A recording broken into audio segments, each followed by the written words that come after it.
Le crépuscule commençait à envelopper Paris de sa lumière dorée lorsque la Porsche 911 GT3 noire d'Antoine Dubois ralentit le long du quai de Valmy. À travers la vitre teintée, quelque chose attira l'œil du milliardaire. Deux petites filles identiques assises sur le trottoir d'une rue animée. À 35 ans, le PDG de Dubois Couture avait l'habitude de prendre des décisions qui faisaient trembler le monde de la mode, mais la vue de ses enfants seuls lui fit complètement oublier l'importante réunion avec les investisseurs qui l'attendaient. « Jean-Pierre, arrêtez la voiture !» ordonna-t-il à son chauffeur, ses yeux fixés sur les deux silhouettes frêles dans leurs robes à fleurs délavées, leurs cheveux châtains clairs en désordre. Le magazine Challenge venait d'estimer sa fortune à 8,2 milliards d'euros, mais à cet instant, Antoine sentit que tout son argent ne servait à rien s'il ne pouvait pas faire une réelle différence dans la vie de quelqu'un. En sortant de la voiture, son costume italien à 12 000 euros contrastait violemment avec la scène. Les fillettes l'observèrent avec un mélange de curiosité et d'appréhension. De près, il remarqua qu'elles étaient parfaitement identiques, à l'exception d'un petit grain de beauté près de l'œil droit de l'une d'elles. « Bonjour, dit-il, gardant sa voix douce et maintenant une distance respectueuse. « Vous êtes toute seule ?» Les jumelles échangèrent un regard, comme pour converser silencieusement, avant de répondre. « Notre maman est partie chercher du travail, » répondit celle avec le grain de beauté. « Elle nous a dit d'attendre ici. »« Je m'appelle Sophie, » dit l'autre, puis désignant sa sœur. « Et elle, c'est Claire. » Antoine regarda autour de lui, remarquant comment le ciel de Paris commençait à s'assombrir. « Depuis combien de temps attendez-vous » ?« Depuis le petit déjeuner, » répliqua Claire, et à ce moment précis, son estomac gargouilla bruyamment. Antoine consulta sa Patek Philippe. Il était déjà plus de 18 heures. De l'autre côté de la rue, les lumières dorées de la brasserie Le Chat Noir brillaient de manière invitante et une odeur de frites flottait dans l'air. Il nota comment les filles jetaient de temps en temps des regards curieux vers la grande enseigne lumineuse. « Êtes-vous déjà allé dans une brasserie ?» demanda-t-il gentiment. Elles secouèrent toutes les deux la tête. « Mais on sent toujours la bonne nourriture quand on passe devant, » confia Sophie, ses yeux pétillants en regardant le restaurant. « Les publicités à la télé ont l'air si cool, » ajouta timidement Claire. Les enfants là-bas sourient tout le temps. Antoine sentit son cœur se serrer. Une chose aussi simple qu'un repas dans une brasserie, une routine pour beaucoup, semblait être un rêve lointain pour ces deux-là. « Que diriez-vous d'y aller » invita-t-il en montrant le restaurant. « On peut commander des hamburgers, des frites. » Les yeux des jumelles s'écarquillèrent en parfaite synchronie. Un instant, elles restèrent silencieuses, comme si elles essayaient de traiter la possibilité de faire quelque chose qu'elles n'avaient vu qu'à la télévision.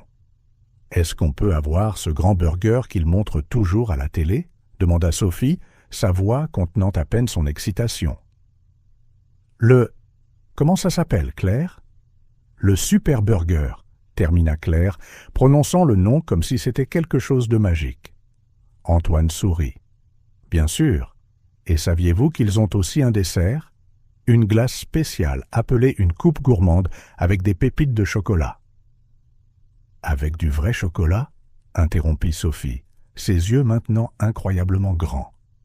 Les filles se regardèrent à nouveau, mais cette fois, Antoine remarqua l'excitation à peine contenue sur leur visage.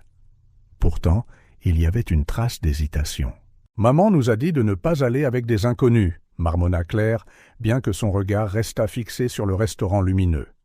Antoine s'accroupit à leur niveau en gardant une distance confortable. « Vous êtes très intelligente d'être prudente. Que diriez-vous de ça ? Jean-Pierre, mon chauffeur, viendra avec nous. Le restaurant est plein de familles, il est bien éclairé, et vous pouvez choisir où vous voulez vous asseoir. Si à un moment donné, vous ne vous sentez pas à l'aise, vous pouvez partir. Qu'en pensez-vous » Les jumelles se lancèrent dans une autre de leurs conversations silencieuses, communiquant uniquement par des regards et de petites expressions. L'estomac de Claire gargouilla de nouveau, comme pour prendre part à la décision. « On peut vraiment commander n'importe quoi ?» demanda Sophie, sa voix trahissant un mélange d'espoir et d'incrédulité. Tout ce qu'il y a sur le menu, assura Antoine. Et après, si vous voulez, vous pourrez jouer dans l'aire de jeu qu'ils ont à l'intérieur. Ils ont des jouets ? S'exclamèrent-elles à l'unisson, et pour la première fois depuis qu'ils les avaient vus, Antoine fut témoin de sourires authentiques illuminant leurs visages. Ils traversèrent la rue ensemble, avec Jean-Pierre suivant à quelques pas. Antoine regarda les filles devenir de plus en plus excitées à chaque pas, se tenant toujours la main, mais sautillant presque d'anticipation. En entrant dans le restaurant, l'odeur des frites fraîchement préparées les fit s'arrêter un instant, émerveillées. Leurs yeux balayaient tout. Les panneaux colorés avec des photos des plats, les familles aux tables, l'aire de jeu à l'arrière, les plateaux qui passaient avec des hamburgers et des frites. « Regarde, Sophie. » Claire montra une famille voisine. Le burger est encore plus gros qu'à la télé. Antoine les conduisit au comptoir, les soulevant une par une pour qu'elles puissent mieux voir le menu illuminé. Leurs visages s'éclairèrent à chaque nouvelle découverte. En plus du super burger, on prendra des nuggets et des frites, du soda, énuméra Antoine, observant comment elles hochèrent la tête avec enthousiasme à chaque article. Et bien sûr, une coupe gourmande pour le dessert. « Au chocolat ?» demandèrent-elles ensemble, arrachant un sourire à la caissière. « Que diriez-vous d'essayer tous les parfums ?» suggéra Antoine, et un instant, il crut que les yeux des filles allaient sortir de leurs orbites. En attendant la commande, Sophie et Claire ne tenaient pas en place, montrant du doigt chaque personne qui passait avec un plateau, commentant les jouets qu'elles voyaient d'autres enfants tenir, et regardant de temps en temps Antoine, comme pour confirmer que tout cela était bien réel. Quand Jean-Pierre apporta les plateaux à la table qu'elles avaient choisie, stratégiquement près de l'aire de jeu, les filles se turent, contemplant la quantité de nourriture devant elles. « Tout ça, c'est pour nous ?» demanda Claire, sa voix à peine au-dessus d'un murmure. « Tout pour vous » confirma Antoine. « Vous pouvez commencer maintenant. » La première bouchée du super burger fut un moment presque solennel. Les deux mordirent dedans ensemble, comme sur un signal, leurs yeux s'écarquillant au goût. « C'est bien meilleur qu'à la télé », déclara Sophie, se lançant déjà dans la bouchée suivante.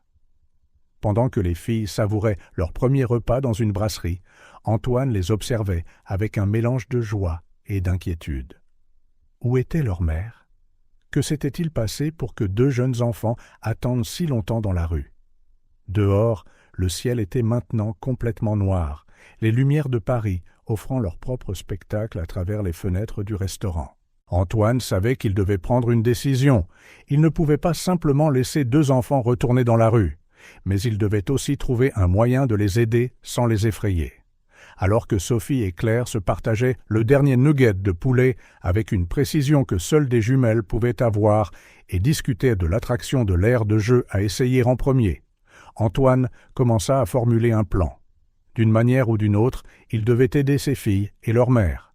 Et ainsi, par cette nuit ordinaire à Paris, au milieu des superburgers et des sourires chocolatés, Antoine Dubois, le milliardaire des magazines d'affaires, découvrit que parfois, les plus grandes fortunes du monde ne peuvent se comparer à la joie authentique de deux enfants découvrant leur premier repas au restaurant. La brasserie était plus calme maintenant, avec seulement quelques familles occupant les tables éloignées. Claire jouait distraitement avec la paille de son deuxième milkshake, tandis que Sophie reposait sa tête sur l'épaule de sa sœur. L'environnement accueillant et les ventres pleins semblaient créer une bulle de confort qu'elles expérimentaient rarement. « Depuis combien de temps n'avez-vous plus de maison ?» demanda doucement Antoine, choisissant ses mots avec soin. Claire leva les yeux de sa paille, échangeant un rapide coup d'œil avec Sophie, comme pour demander la permission. Sa sœur hocha légèrement la tête, et Claire prit une profonde inspiration avant de commencer à parler.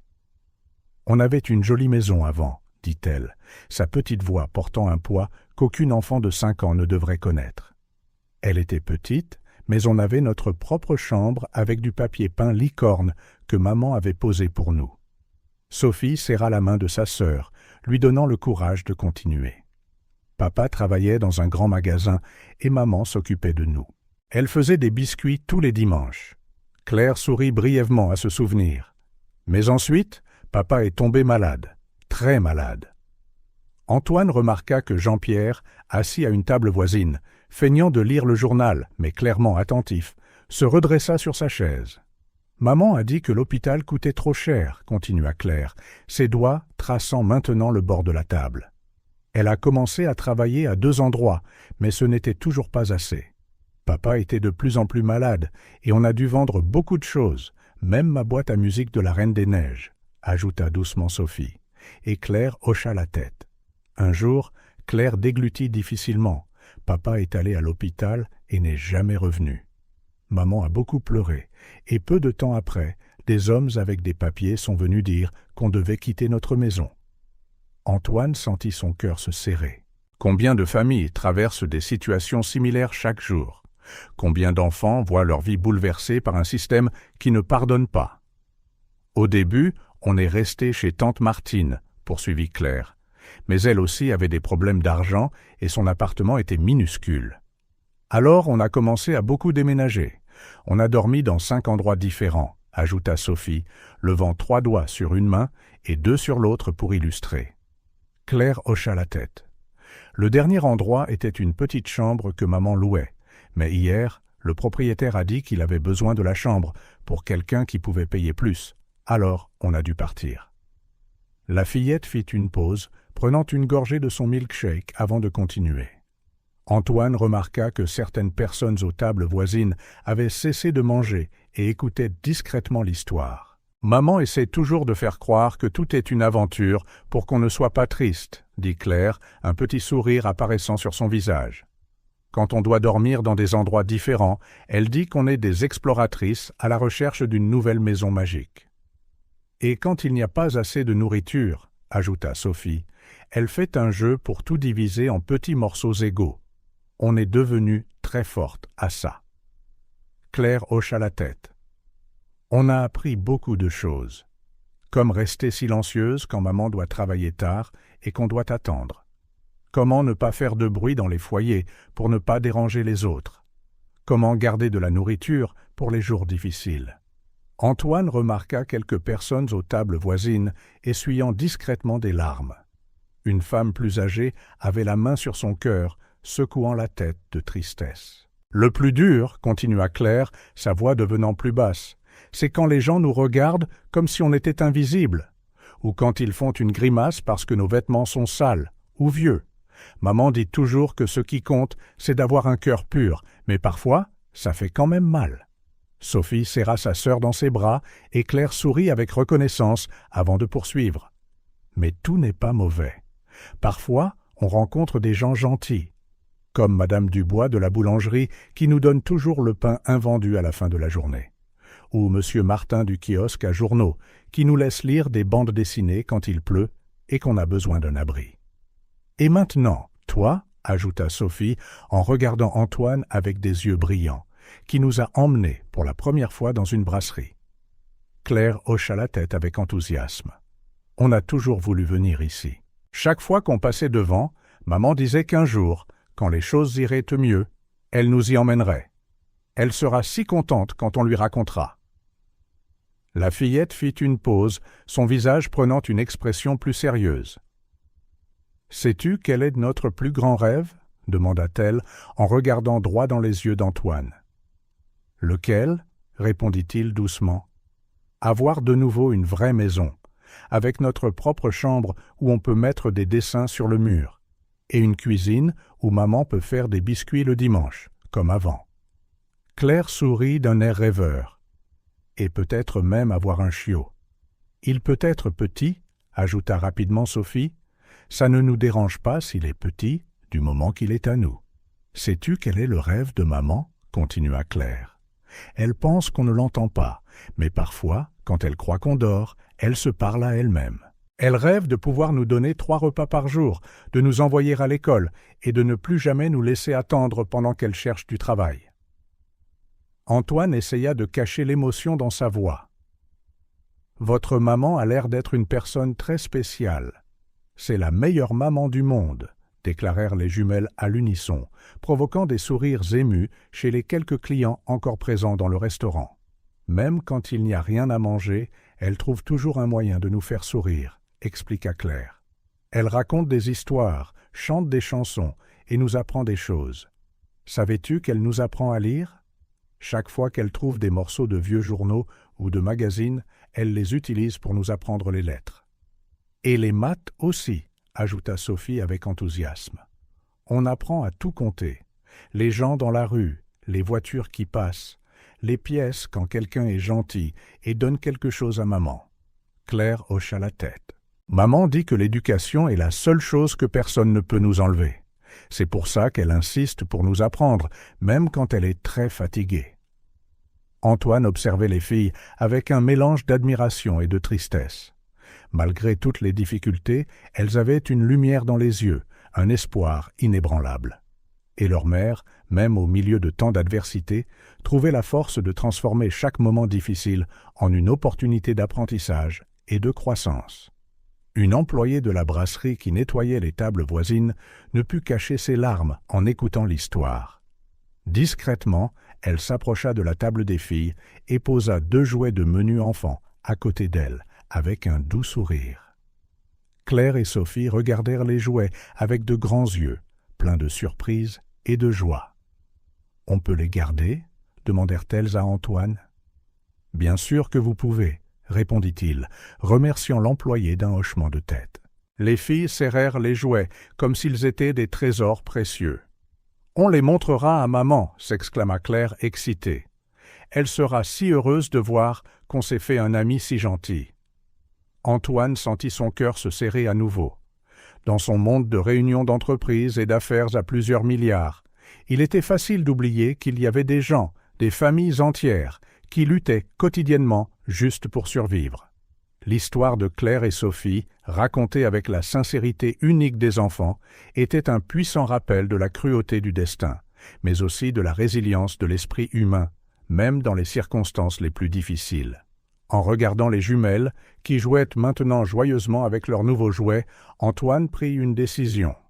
Il ne pouvait pas changer leur passé, mais peut-être pouvait-il les aider à se construire un avenir meilleur. Il lui fallait juste trouver un moyen d'aider, sans effrayer ni offenser, la dignité de cette famille, qui, malgré tant de difficultés, restait unie par l'amour et l'espoir. Le silence qui suivit le récit de Claire fut rompu par la voix douce de Sophie, qui jusqu'alors était restée silencieuse, absorbant les paroles de sa sœur. « Sais-tu ce qui me manque le plus ?» commença-t-elle, ses grands yeux fixés sur le jouet qu'elle tenait.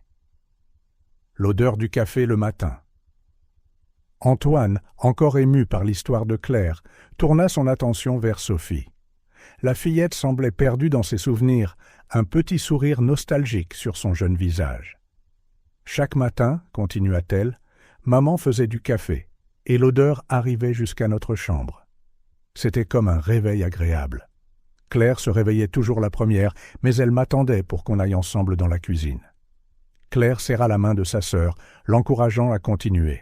Autour d'eux, les quelques clients restants dans la brasserie avaient complètement arrêté ce qu'ils faisaient pour écouter. « Notre maison n'était pas grande, » expliqua Sophie en utilisant ses petites mains pour montrer la taille. Mais il y avait une place pour chaque chose. Il y avait une fenêtre dans le salon qui laissait entrer le soleil du matin, et maman avait mis des rideaux jaunes qu'elle avait faits elle-même. Quand le soleil brillait à travers, c'était comme si toute la pièce devenait dorée. Une femme à une table voisine essuya discrètement une larme, tandis que son mari lui tenait la main fermement. Le meilleur endroit, c'était notre chambre. Sophie sourit plus largement maintenant. Maman avait dessiné des licornes sur les murs parce qu'on ne pouvait pas acheter de vrai papier peint. Elle a passé 3 jours à dessiner, juste pour nous faire la surprise. Ce n'était pas parfait comme ce qu'on voit dans les magasins, mais pour nous, c'était le plus beau du monde, parce que c'est elle qui l'avait fait. Et il y avait des étoiles au plafond, ajouta Claire avec enthousiasme. Oui, acquiesça Sophie avec ferveur. Papa avait collé des étoiles qui brillaient dans le noir. Chaque soir, avant de dormir, il racontait une histoire différente sur chaque constellation qu'il avait créée pour nous. Antoine remarqua que plus de gens s'étaient rassemblés pour écouter, y compris certains employés qui avaient interrompu leurs tâches. Jean-Pierre, son chauffeur, n'essayait plus de cacher qu'il écoutait attentivement. « Une vraie maison, » continua Sophie, sa voix prenant un ton rêveur. « C'est là où tu n'as pas à avoir peur quand il pleut fort. Dans notre ancienne maison, quand il y avait une tempête, on faisait des cabanes en couverture dans le salon, et maman nous racontait des histoires jusqu'à ce qu'on s'endorme. Maintenant, elle hésita. Maintenant, on prie juste pour trouver un endroit sec pour passer la nuit. Un lourd silence tomba sur le restaurant. Le gérant, qui s'était approché pour demander aux employés de se remettre au travail, resta silencieux, également captivé par le récit de la petite fille. « Mais sais-tu ce qui est le plus important dans une maison ?» demanda Sophie en regardant directement Antoine. « C'est de pouvoir garder des souvenirs. Dans la rue, on ne peut pas emporter grand-chose, n'est-ce pas? Quand on doit quitter un endroit en vitesse, on a seulement le temps de prendre ce qui est le plus important. Mais dans une maison, elle sourit timidement. Dans une maison, tu peux garder des dessins sur le frigo, faire des marques sur le mur pour voir combien tu as grandi, avoir une place spéciale pour chaque jouet. » Claire hocha la tête vigoureusement. « Et avoir un bureau pour faire ses devoirs. Maman dit toujours que quand on aura de nouveau notre maison, elle nous inscrira à l'école. Elle garde tous nos papiers dans un dossier spécial en attendant ce jour. » Et avoir un canapé, poursuivit Sophie en s'excitant, un canapé où on peut tous s'asseoir ensemble pour regarder la télé. Il n'a pas besoin d'être neuf, il peut même être vieux, mais qu'il soit à nous. Dans notre ancienne maison, on avait un canapé marron qui s'affaissait un peu d'un côté, mais c'était l'endroit le plus confortable du monde quand on se serrait tous ensemble. Une jeune serveuse qui passait s'arrêta, tenant son plateau contre sa poitrine, des larmes coulant silencieusement sur ses joues. « Ce que je veux le plus, » Sophie baissa la voix comme si elle partageait un précieux secret, « c'est d'avoir une bibliothèque de livres. Ici, on n'a que les bouts de magazines que maman trouve pour nous apprendre à lire. Mais dans une vraie maison, on pourrait avoir des livres entiers, avec toutes les pages. » « Et des photos, » ajouta Claire. « On n'a que 2 vieilles photos que maman garde dans un sac en plastique pour qu'elles ne se mouillent pas quand il pleut.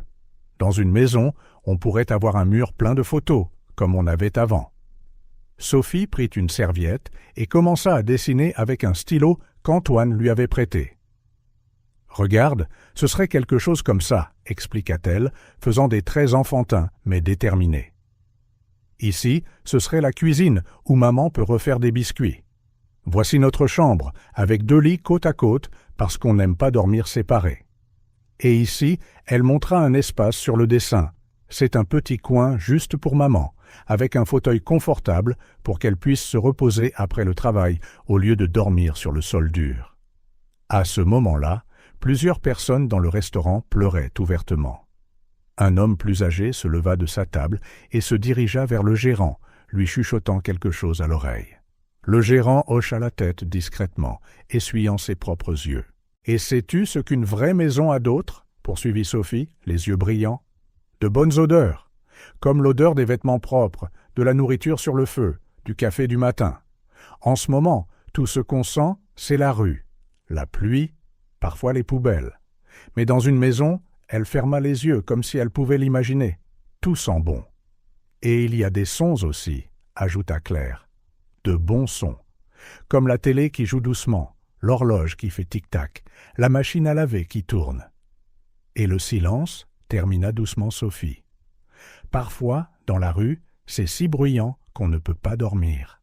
Les voitures, les gens qui crient, les sirènes. Dans une vraie maison, il y a des moments où tout est calme, et tout ce que tu entends, c'est ta famille.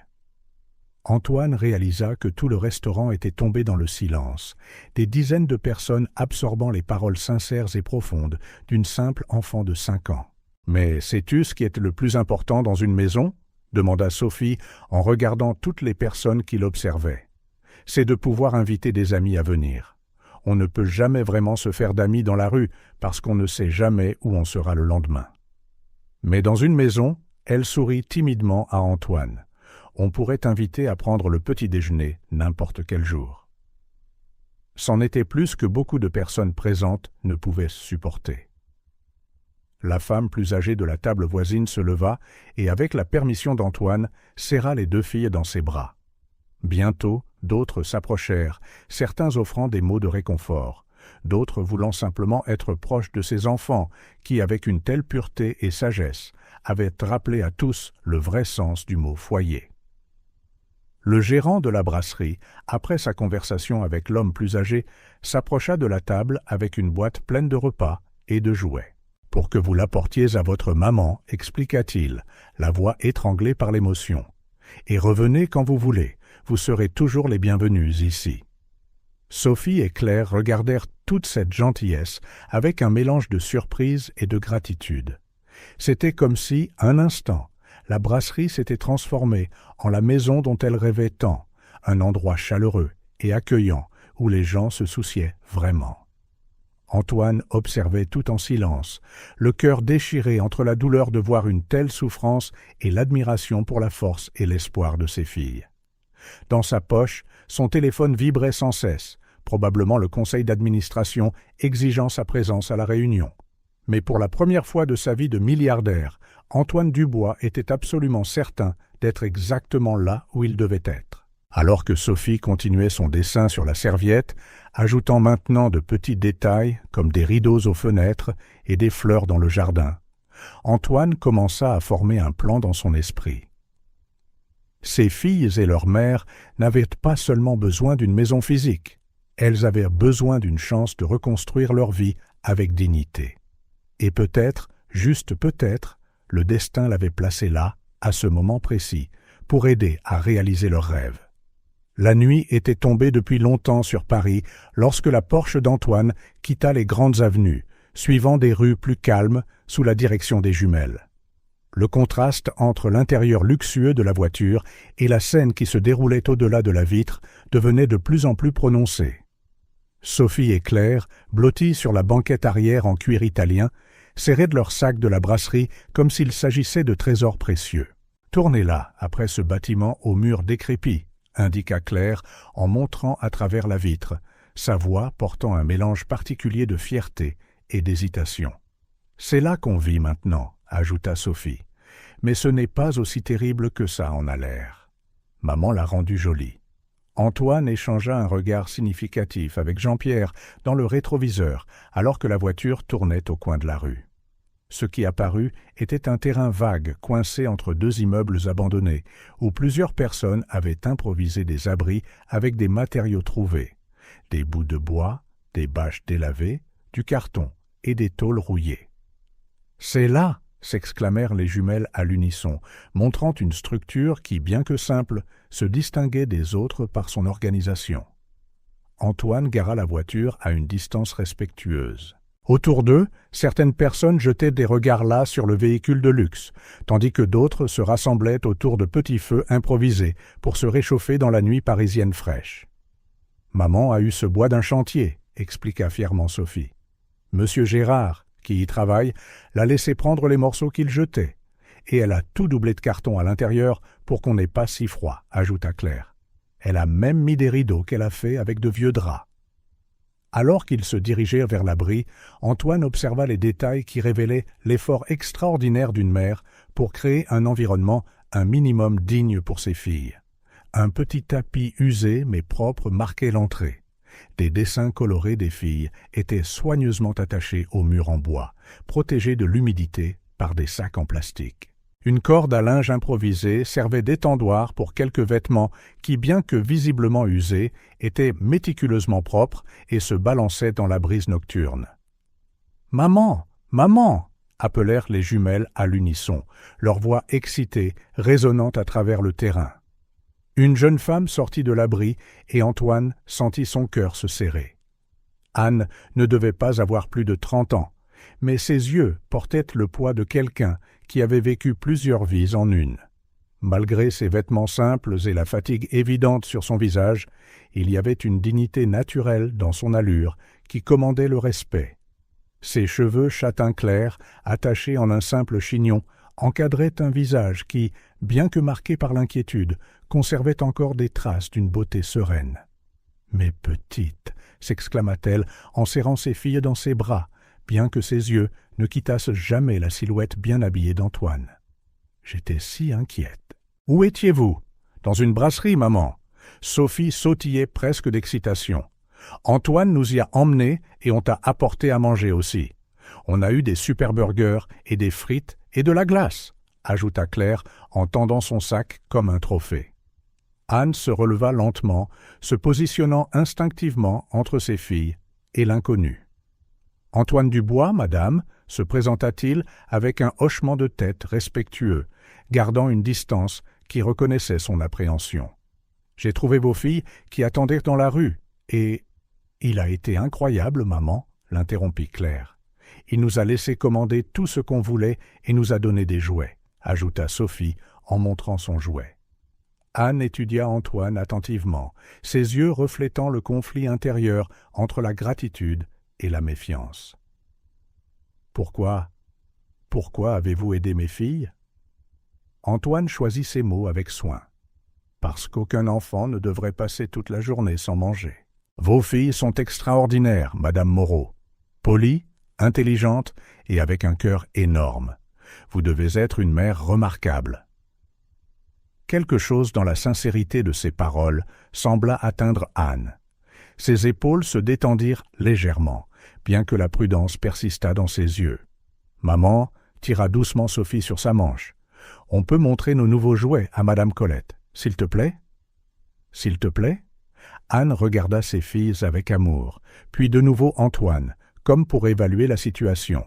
« Vous pouvez, mais restez où je peux vous voir. » Les filles s'enfuirent avec enthousiasme vers une dame plus âgée, assise près d'un des feux, laissant Anne et Antoine dans un silence momentané. « Excusez la simplicité de notre demeure, » dit finalement Anne, en désignant 2 caisses en bois servant de siège. « Ce n'est pas grand-chose, mais nous essayons de tout garder aussi organisé que possible.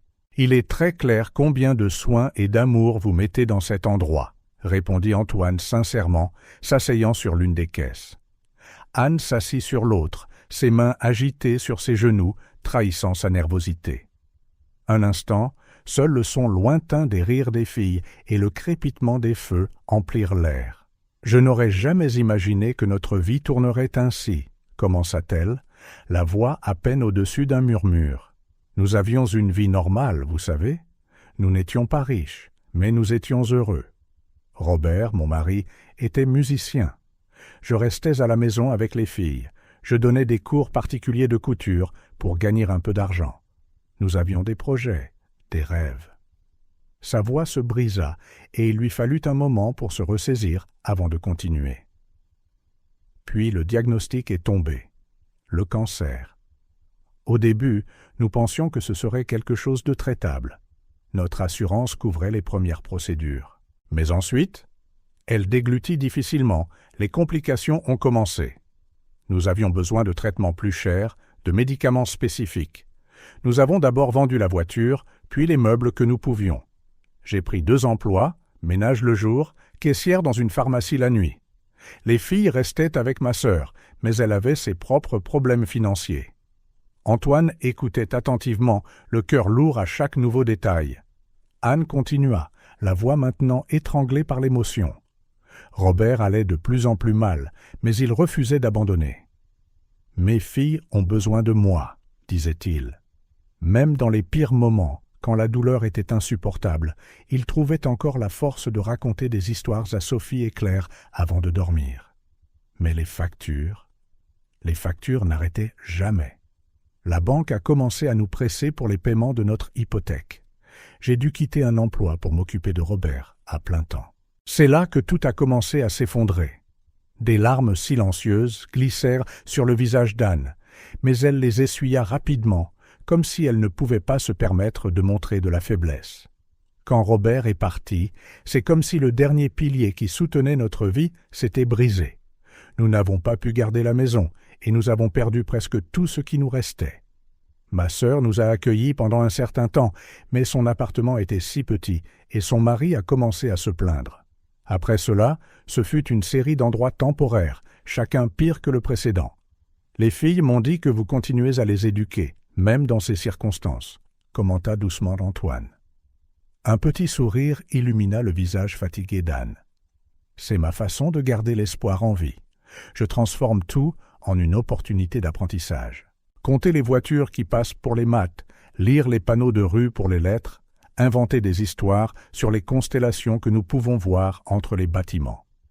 J'essaie de m'assurer qu'elles ne perdent jamais leur curiosité ou leur amour de l'apprentissage. Et la recherche d'emploi? Le sourire disparu du visage d'Anne. Presque impossible sans une adresse permanente. Beaucoup d'endroits ne prennent même pas ma candidature. D'autres s'inquiètent de ma situation avec les jumelles. Je fais quelques travaux temporaires, principalement du nettoyage, mais ce n'est jamais assez pour louer un endroit décent. Parfois, j'arrive à économiser un peu, mais une urgence survient. Des médicaments quand les filles tombent malades ou nous devons déménager soudainement de quelque part. Et les services sociaux? Les foyers? Nous avons essayé, répondit-elle avec un soupir las. Mais la plupart sont toujours pleins. Et certains... Elle hésita, baissant la voix. Certains ne sont pas sûrs pour les enfants. Ici, au moins, nous avons formé une petite communauté. Madame Colette s'occupe des filles quand je dois sortir. Monsieur José, à l'épicerie, nous donne parfois des fruits qui sont sur le point d'expirer. Madame Carmen nous laisse utiliser sa salle de bain pour nous laver. En arrière-plan, les rires des jumelles résonnaient alors qu'elles jouaient avec leurs nouveaux jouets, apparemment inconscientes de la gravité de la conversation des adultes. Le plus dur, continua Anne, la voix se brisant légèrement, c'est de voir mes filles grandir comme ça. Elles sont si jeunes, mais elles savent déjà des choses qu'aucun enfant ne devrait savoir. Comment rester silencieuse quand il y a un danger? Comment étirer la nourriture? Comment se tenir au chaud? Parfois, la nuit, quand elles dorment, je pleure en me demandant si je les ai laissées tomber, si j'aurais dû faire quelque chose différemment. Madame Moreau, interrompit gentiment Antoine, d'après ce que j'ai vu aujourd'hui, vous ne les laissez pas tomber du tout. Vos filles sont extraordinaires, intelligentes, compatissantes, et surtout, elles sont heureuses malgré tout. C'est un témoignage de votre amour et de votre dévouement en tant que mère. Anne essuya ses larmes du dos de sa main. Merci. Pas seulement pour vos paroles aimables, mais pour vous être occupé d'elles aujourd'hui. J'étais si inquiète quand j'ai mis plus de temps que prévu. Il y avait une file d'attente énorme à l'agence pour l'emploi, puis le bus est tombé en panne. Madame Moreau, commença prudemment Antoine, je sais que nous ne nous connaissons pas bien, mais j'aimerais aider votre famille. Pas par pitié, mais parce que vos filles m'ont montré le vrai sens de la force et de l'espoir aujourd'hui. Vous avez construit quelque chose de précieux ici, même dans les pires circonstances. Pourquoi? Demanda directement Anne, ses yeux étudiant attentivement Antoine. Pourquoi vous souciez-vous de notre situation? Parce que parfois, le destin met des gens sur notre chemin pour une raison, répondit simplement Antoine, et parce que chaque famille mérite une chance de recommencer. En arrière-plan, Sophie et Claire avaient recommencé un petit spectacle de danse pour Madame Colette, leurs rires innocents perçant la nuit froide de Paris. Anne observa ses filles un long moment, puis se tourna de nouveau vers Antoine. Dans ses yeux, pour la première fois cette nuit-là, brillait quelque chose qu'elle avait presque oublié, l'espoir. « Peut-être, monsieur, dit-elle doucement, peut-être que nous pouvons en parler davantage. » Antoine hocha la tête, sentant que ce moment marquait le début d'un changement significatif dans la vie de cette famille. Le destin avait mis 2 petites jumelles sur son chemin cet après-midi, et maintenant, il avait la chance de faire la vraie différence qu'il avait toujours désirée avec sa fortune. Les lumières de la ville scintillaient au loin, et dans ce petit lopin de terre entre des bâtiments abandonnés, une nouvelle histoire était sur le point de se dérouler. Une histoire d'espoir, de nouveaux départs, et de la force extraordinaire de l'amour d'une mère pour ses enfants. Le lendemain matin se leva avec une énergie différente dans le petit abri de fortune. Antoine était arrivé tôt, accompagné de Jean-Pierre et d'une travailleuse sociale nommée Isabelle Dupont, qu'il connaissait par le biais de son travail philanthropique.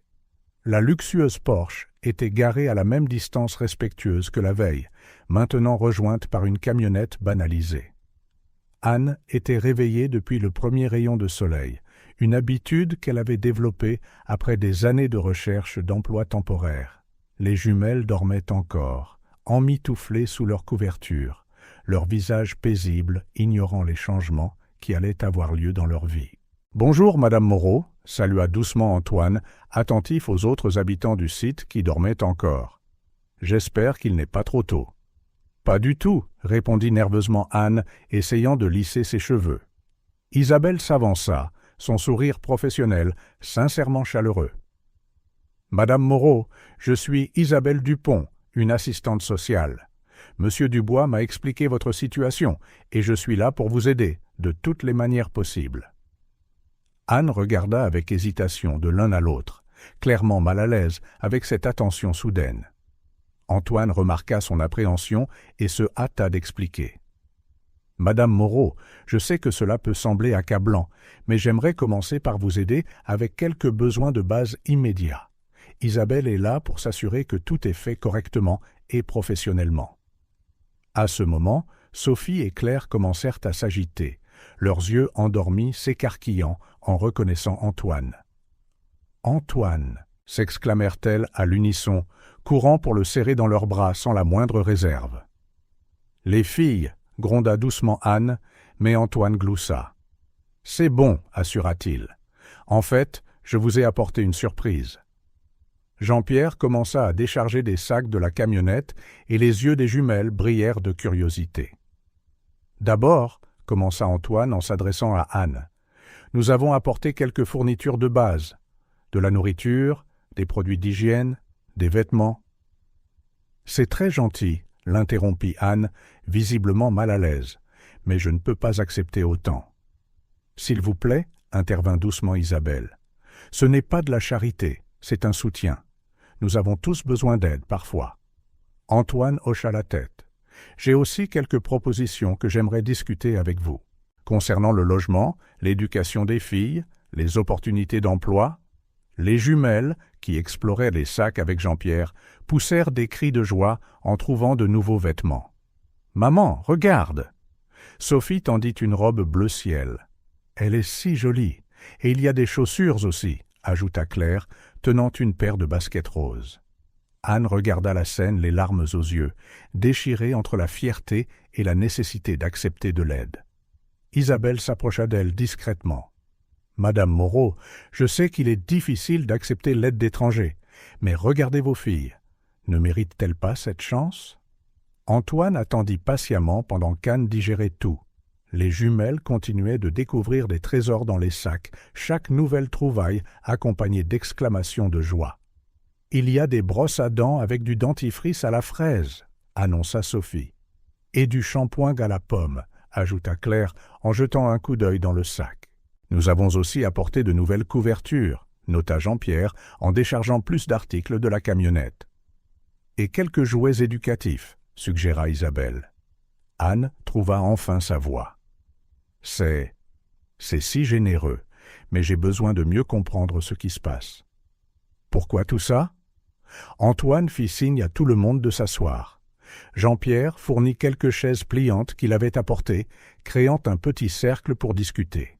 « Madame Moreau, » commença Antoine, « hier soir, après avoir entendu votre histoire et vu comment vous maintenez votre famille unie malgré les circonstances les plus difficiles, j'ai réalisé que j'avais une occasion unique de faire une différence. Pas seulement avec des dons temporaires, mais avec un changement réel et durable. » Isabelle ouvrit un dossier qu'elle portait. « Monsieur Dubois a un programme d'aide sociale par le biais de son entreprise. Nous aidons les familles à se remettre sur pied en leur fournissant un logement, une éducation et des opportunités de travail. »« Mais pourquoi nous ?» demanda Anne, toujours hésitante. Antoine sourit gentiment. « Parce que vos filles m'ont montré le vrai sens de l'espoir et de la résilience hier. Et parce que vous avez prouvé que vous êtes une mère extraordinaire, préservant la dignité et l'éducation de vos enfants dans les conditions les plus difficiles. » Les jumelles, qui s'étaient rapprochées pour entendre la conversation, s'assirent sur les genoux de leur mère. « Maman, » murmura Sophie assez fort pour que tout le monde entende, « tu penses qu'on pourra avoir une vraie chambre à nouveau ?» Le cœur d'Anne sembla fondre à la question innocente de sa fille. « Je ne sais pas, ma chérie. C'est compliqué. » « En fait, » intervint doucement Antoine, « j'ai quelques options d'appartements à vous montrer. Ils appartiennent à mon entreprise, entièrement meublée, dans des quartiers sûrs, près de bonnes écoles. Les yeux des jumelles s'écarquillèrent. « L'école » demandèrent-elles à l'unisson. « Oui » sourit Isabelle. « Aimeriez-vous aller à l'école ? Maman a toujours dit qu'on irait quand on aurait une maison » s'exclama Claire avec enthousiasme. Anne semblait dépassée. « Mais comment ? Je ne peux pas encore payer de loyer. »« Le programme offre 6 mois de logement subventionné » expliqua Isabelle.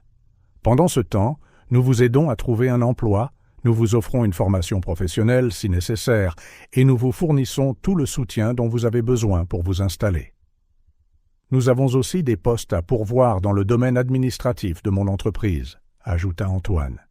Isabelle m'a dit que vous aviez de l'expérience en couture. Anne hocha la tête, surprise qu'il se souvienne de ce détail de son histoire. Parfait. Nous avons un programme de formation en entreprise qui pourrait être idéal pour vous. Les jumelles suivaient la conversation comme un match de tennis, leurs yeux brillant à chaque nouvelle possibilité mentionnée. « Et il y a plus, » continua Isabelle. « Le programme comprend un soutien psychologique pour toute la famille, si vous le souhaitez, une aide pour les formalités administratives et un soutien scolaire pour les filles. »« On peut vraiment aller à l'école ?» demanda Sophie, contenant à peine son excitation. « Avec des uniformes et tout ?» ajouta Claire. Antoine sourit. « Des uniformes, des fournitures scolaires, tout ce dont vous avez besoin. » Anne serra ses filles dans ses bras, des larmes silencieuses coulant sur son visage. « Je ne sais pas quoi dire. »« Dites simplement que vous allez y réfléchir, » répondit gentiment Antoine. « Vous n'avez pas à tout décider tout de suite. Que diriez-vous de commencer par un petit déjeuner ?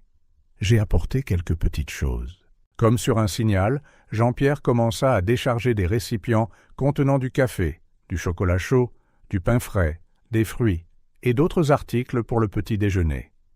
L'odeur de la nourriture chaude attira les regards curieux des autres résidents autour d'eux. « S'il vous plaît, » dit Antoine à Anne, remarquant son inquiétude pour ses voisins, « invitez qui vous voulez à se joindre à nous. » Bientôt, un petit groupe se forma autour des chaises pliantes. Madame Colette, qui s'occupait toujours des jumelles, fut la première à s'approcher, suivie par d'autres résidents. Jean-Pierre continua d'apporter de la nourriture de la camionnette, tandis qu'Isabelle parlait discrètement à certains des adultes du programme d'aide sociale. Sophie et Claire coururent montrer leurs nouveaux vêtements à Madame Colette, qui sourit, émue par le bonheur des filles. « Regardez, Madame Colette. » Sophie montra sa robe bleue. « Maintenant, je peux porter de jolis vêtements comme les autres enfants. »« Et on va aller à l'école, » ajouta Claire, en tournant sur elle-même dans ses nouvelles baskets roses. Anne observait tout avec des émotions mitigées. Antoine s'approcha d'elle, discrètement. « Je sais que c'est beaucoup à digérer, mais je veux que vous sachiez qu'il n'y a aucune pression. Nous pouvons prendre les choses à votre rythme, de la manière qui vous met le plus à l'aise. C'est juste que, hésita Anne, ça semble trop beau pour être vrai. Après tout ce temps à me battre seule, vous ne serez plus jamais seule, assura Isabelle en rejoignant la conversation. Notre équipe sera là à chaque étape du chemin. Les jumelles revinrent en courant, tenant maintenant les jouets éducatifs qu'elles avaient trouvés dans les sacs. « Maman, regarde, il y a des jeux de maths !» montra Sophie avec enthousiasme. « Et des livres avec des histoires !» ajouta Claire en serrant un livre illustré. « On peut les lire maintenant ?» Anne sourit à travers ses larmes.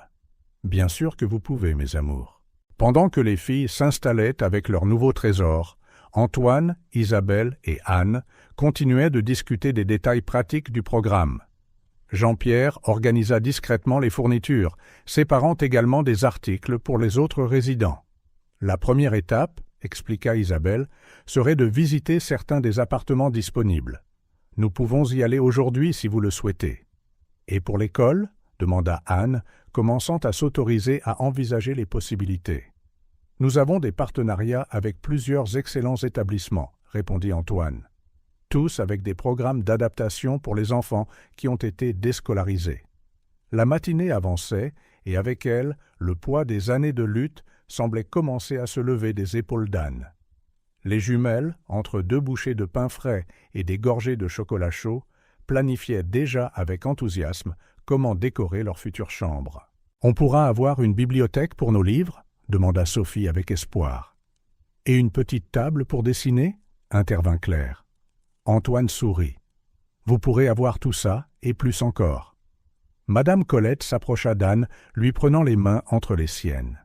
« Accepte cette bénédiction, ma chère. Toi et tes filles le méritez. » Anne regarda autour d'elle.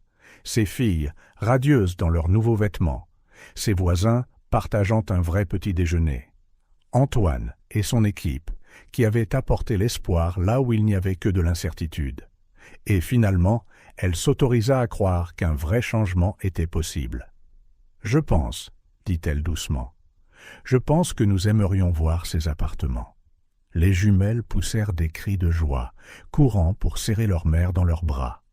Antoine et Isabelle échangèrent des sourires satisfaits, tandis que Jean-Pierre commençait discrètement à organiser la logistique pour les visites. « Mais d'abord, ajouta Anne en regardant ses filles avec amour, essayons ces nouveaux vêtements et préparons-nous. » Sophie et Claire coururent vers les sacs, sortant leurs nouveaux biens avec révérence. Madame Colette proposa de les aider à s'habiller, les conduisant à son propre abri où elles pourraient avoir plus d'intimité. Pendant que les filles se préparaient, Anne s'accorda un moment de vulnérabilité. « Monsieur Dubois ?»« Antoine. Je ne sais pas comment vous remercier. »« Vous n'avez pas à le faire, » répondit-il gentiment.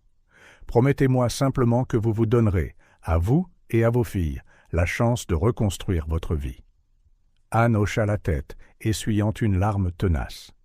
« Vous savez, dit-elle doucement, hier soir, après votre départ, les filles ont passé des heures à parler de la magie d'aller dans une brasserie pour la première fois. Sophie a dit que c'était comme un rêve. Et maintenant, elle fit un geste vers les sacs, les papiers qu'Isabelle organisait, tout le changement qui se déroulait devant elle. Maintenant, j'ai l'impression que le rêve continue. « Ce n'est pas un rêve, Madame Moreau, » l'assura Antoine. « C'est juste le début d'une nouvelle histoire pour votre famille. » Les jumelles revinrent en courant, transformées dans leur nouvelle tenue, les cheveux peignés, les visages rayonnants de joie. Elles ressemblaient à des enfants complètement différentes, non pas à cause des vêtements eux-mêmes, mais à cause de la dignité restaurée qui émanait d'elles. « On est prête » annoncèrent-elles à l'unisson. Et elles l'étaient vraiment. Prêtes non seulement à visiter des appartements, mais à faire leur premier pas vers une nouvelle vie. Une vie où les rêves n'étaient pas seulement des rêves, mais des possibilités réelles qui commençaient à se déployer en cette matinée pleine d'espoir. Le bureau des services sociaux était bondé ce lundi matin.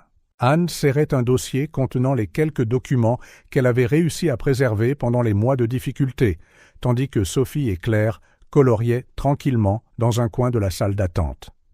Isabelle, l'assistante sociale que leur avait assignée Antoine, parcourait une pile de formulaires avec une expression concentrée. « Voici les actes de naissance des filles, » dit Anne en sortant soigneusement 2 papiers légèrement froissés, « et ma carte d'identité. Mais ma carte de sécurité sociale. Je pense que nous l'avons perdue la dernière fois que nous avons dû quitter un endroit en urgence. » Isabelle hocha la tête avec sympathie. « Ne vous inquiétez pas, nous pouvons demander un duplicata. Le plus important est que nous ayons les documents de base des enfants. Les dernières 48 heures avaient été des montagnes russes émotionnelles. Après une matinée de surprise et d'espoir renouvelés, les défis pratiques avaient suivi. Des formulaires sans fin, des exigences bureaucratiques et la documentation nécessaire pour presque tout. La famille Moreau appela quelqu'un de la réception. « C'est pour nous, » corrigea Isabelle en se levant. « Venez, Madame Moreau. » Les jumelles rassemblèrent rapidement leur matériel de coloriage et suivirent leur mère et Isabelle dans un petit bureau. L'employé derrière le bureau avait l'air fatigué, mais son expression s'adoucit en voyant les petites filles identiques. « Alors, commença-t-elle en ajustant ses lunettes, nous traitons une demande d'aide au logement d'urgence et de réintégration dans le système scolaire. » « Exactement, » répondit professionnellement Isabelle. « La famille Moreau bénéficie du soutien du programme d'aide sociale Dubois, mais nous devons régulariser toute la documentation. » L'heure suivante mit leur patience à l'épreuve. Chaque document présenté entraînait la nécessité de 3 autres. Chaque réponse suscitait plus de questions. Les jumelles s'impatientaient sur leur chaise. « Maman, » murmura Sophie, « est-ce qu'on pourra toujours aller à l'école ?» Anne sentit son cœur se serrer. « Oui, ma chérie, il faut juste qu'on finisse ces papiers d'abord. »« Mais pourquoi ça prend si longtemps ?» demanda Claire, sa petite voix trahissant une certaine frustration. Juste à ce moment, la porte du bureau s'ouvrit et Antoine entra discrètement. Les filles s'illuminèrent immédiatement à son arrivée. « Désolé, je suis en retard, » dit-il doucement. « Comment ça se passe ?»« Monsieur ?»« Dubois ?» L'employé se redressa sur sa chaise, son ton changeant sensiblement. « Je ne savais pas que vous étiez personnellement impliqué dans ce cas. La famille Moreau est très spéciale, » répondit-il simplement en prenant place à côté d'Anne. « J'ai les documents manquants. » De sa mallette, Antoine sortit une série de papiers officiels. Le duplicata de la carte de sécurité sociale d'Anne, des documents hospitaliers liés au traitement de Robert, même de vieilles déclarations d'impôts qu'Anne pensait perdues à jamais. « Comment ?» commença Anne, mais Antoine se contenta de sourire. « J'ai quelques contacts qui ont pu accélérer les choses. Ce qui compte, c'est que maintenant, nous pouvons avancer. » Avec la présence d'Antoine et la documentation maintenant complète, les portes commencèrent à s'ouvrir. L'employé traita rapidement les formulaires nécessaires, tamponnant et signant les documents avec une efficacité nouvelle. « Le foyer d'accueil de la rue de Belleville est disponible immédiatement, » informa-t-elle en consultant son ordinateur. « C'est une nouvelle installation avec des chambres privées pour les familles. »« Et pour l'école ?» demanda Isabelle en prenant des notes. « L'école primaire Victor Hugo a un programme spécial de réintégration, » répondit l'employé. « C'est à seulement 2 rues du foyer. » Les jumelles, qui avaient repris leur dessin dans un coin de la pièce, levèrent la tête au mot « école ». « On peut aller la voir ?» demanda Sophie avec espoir. « Bien sûr !» répondit Antoine avant qu'un autre adulte ne puisse répondre. « En fait, j'ai déjà organisé une visite pour cet après-midi, si votre mère est d'accord. » Anne regarda ses filles, leur visage rayonnant d'anticipation, et hocha la tête. Ce serait merveilleux. La matinée se poursuivit avec d'autres formulaires, signatures et procédures, mais il y avait maintenant un sentiment différent dans l'air. Chaque papier signé était un pas vers une nouvelle vie. « Maintenant, nous devons discuter de l'emploi, » commenta Isabelle en ouvrant un nouveau dossier. « Madame Moreau, je vois que vous avez une formation en couture. »« Oui, je donnais des cours particuliers, » confirma Anne. « Et j'ai travaillé comme assistante administrative avant. »« Parfait, » l'interrompit doucement Antoine. « Car nous avons un poste dans le département créatif de Dubois Couture qui pourrait être parfait pour vous. L'horaire correspond aux heures d'école des filles. » Anne cligna des yeux, surprise. « Mais ça fait si longtemps que je n'ai pas travaillé dans mon domaine. » « Le programme inclut une formation complète, » expliqua Isabelle. « Et il y a une garderie dans le bâtiment pour les filles, après l'école si nécessaire. » Des larmes commencèrent à se former dans les yeux d'Anne. C'était tout ce dont elle avait rêvé. Un travail décent, une scolarité pour ses filles, une vraie chance de repartir à zéro. « Et il y a des ordinateurs à la garderie ?» demanda Claire avec enthousiasme, ayant clairement entendu une partie de la conversation. « Il y a une salle d'études, » répondit Antoine en souriant, avec des ordinateurs, des livres et des professeurs pour aider aux devoirs. « Tu entends ça, Sophie ?» Claire donna un coup de coude à sa sœur. « On va pouvoir utiliser des ordinateurs. » L'employé, qui semblait au départ si bureaucratique, sourit maintenant en observant leur interaction. « J'ai juste besoin de quelques signatures supplémentaires ici, » dit-elle en poussant les derniers formulaires vers Anne. Pendant qu'Anne signait, Antoine s'approcha des jumelles, qui étaient retournées à leur dessin. « Qu'est-ce que vous dessinez ?»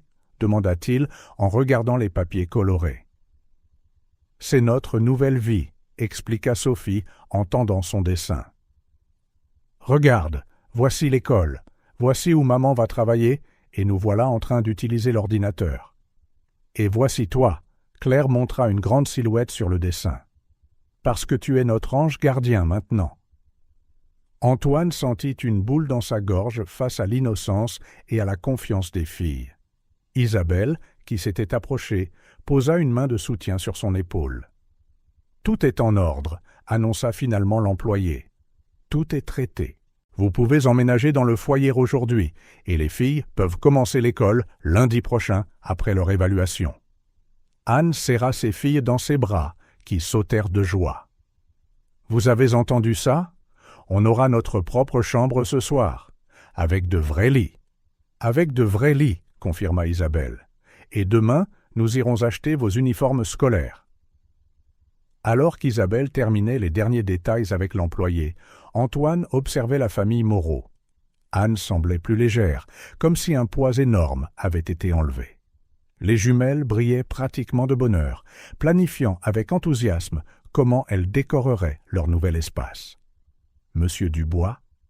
Anne s'approcha de lui, la voix serrée par l'émotion. « Comment pourrais-je jamais vous remercier ?»« Remerciez-moi en étant heureuse, » répondit-il simplement. « Et s'il vous plaît, appelez-moi Antoine. J'ai toujours l'impression que c'est un rêve, avoua-t-elle. J'ai peur de me réveiller. Ce n'est pas un rêve, l'assura-t-il. C'est un nouveau départ, et je serai là pour vous aider à chaque étape. » Quand elles quittèrent enfin le bureau, le soleil de l'après-midi baignait la ville d'une lumière dorée. Jean-Pierre attendait avec la voiture pour les emmener au foyer, puis à l'école pour la visite. « Prête pour votre nouvelle aventure ?» demanda Antoine aux jumelles, qui hochèrent la tête avec enthousiasme. Anne regarda ses filles monter dans la voiture, tenant leurs dessins et leurs rêves. La matinée de bureaucratie avait été épuisante, mais chaque tampon, chaque signature, chaque formulaire rempli était une brique dans la construction de leur avenir. Un avenir qui, pour la première fois depuis longtemps, semblait brillant et plein de possibilités. « Oui, » dit-elle doucement, plus pour elle-même que pour quiconque. « Nous sommes prêtes. » Le foyer d'accueil de la rue de Belleville ne ressemblait en rien à ce qu'Anne avait imaginé. Le bâtiment de 3 étages, récemment rénové, avait une façade propre et bien entretenue. Un petit espace paysager avec des bancs ornait l'entrée et des fleurs colorées s'épanouissaient dans des jardinières soigneusement disposées. « C'est ici ?» demanda Sophie, les yeux écarquillés, alors que Jean-Pierre garait la voiture. « On dirait un hôtel !» s'exclama Claire en pressant son nez contre la vitre de la voiture. Isabelle, qui était arrivée plus tôt pour tout préparer, les attendait à l'entrée. « Bienvenue dans votre nouvelle maison temporaire », rayonna-t-elle, tenant un dossier de documents et un jeu de clés. La famille Moreau transportait peu de biens, quelques sacs des nouveaux vêtements qu'Antoine avait fournis, une boîte de leurs quelques objets personnels restants et le dossier de documents d'Anne. Mais il y avait quelque chose de différent sur leur visage, l'espoir. « Vous serez au 2e étage, » expliqua Isabelle en les conduisant à l'intérieur. L'endroit était étonnamment accueillant, avec des murs peints dans des tons doux et des tableaux colorés ornant les couloirs. Nous avons un espace commun au rez-de-chaussée avec une salle de télévision, une bibliothèque et des ordinateurs. Au sous-sol, il y a une buanderie gratuite pour les résidents. Les jumelles absorbaient chaque détail avec fascination, se tenant la main en montant les escaliers. Anne marchait en silence, encore en train de digérer le changement radical de leurs circonstances. « Nous y voilà », annonça Isabelle en s'arrêtant à une porte numéro 205. « Ce sera votre espace pour les prochains mois, jusqu'à ce que nous trouvions un logement permanent convenable. » Quand la porte s'ouvrit, Anne ne put retenir ses larmes.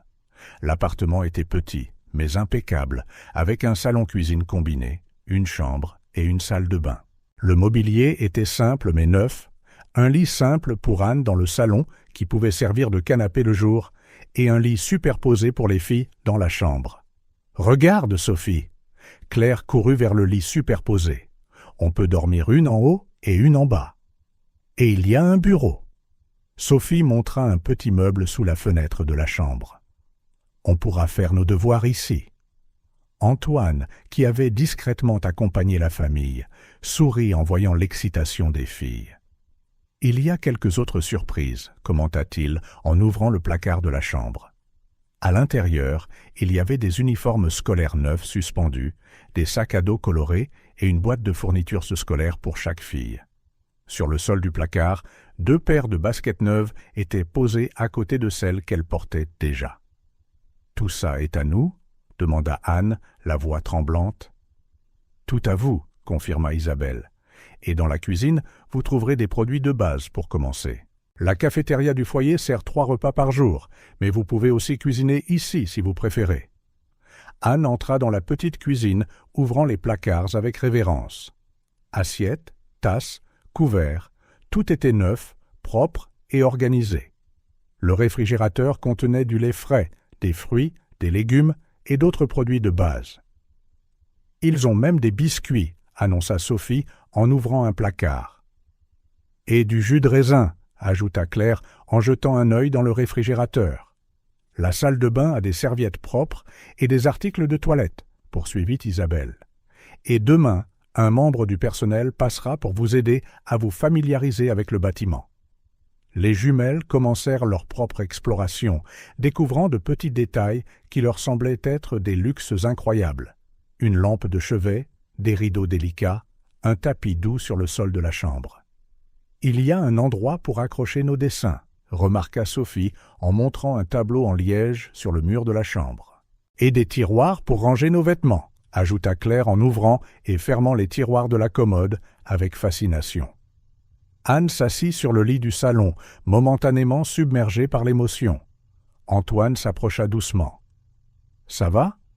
C'est juste que… » Elle essuya une larme. « Ça fait si longtemps qu'on n'a pas eu un endroit sûr pour dormir.